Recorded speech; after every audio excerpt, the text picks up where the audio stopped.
Hello friends, তো দেখো তালের বড়া। আজকে আমি তালের বড়া করছি। তো তালের সাথে দেখো কলা, নারকেল, তারপরে সুজি,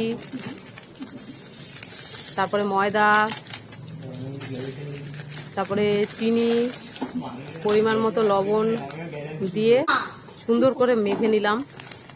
তো তোমরা দেখো, তালের বড়া অনেক পদ্ধতিতে কিন্তু খাওয়া যায়। তো আমার মতো পদ্ধতিতে তোমরা একদিন খেয়েই দেখো। দেখো এত সুন্দর মাখাটা হয়েছে, তোমরা কাঁচাও খেতে পারবে। তো মাখা হয়ে গেছে, দেখো বড়া বসিয়েছি।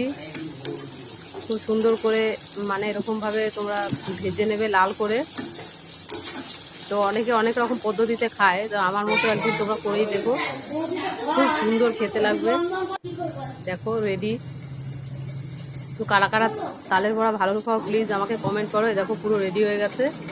তো যারা যারা ভালো খাও প্লিজ আমার বাড়িতে চলে আসো তালের বড়া খেতে। তো তালের বড়া কে কে খাবে? এই যে এই ছোট মেয়েটা খুব ভালো খায় তালের বড়া, আমার বড় মেয়েও ভালো খায়।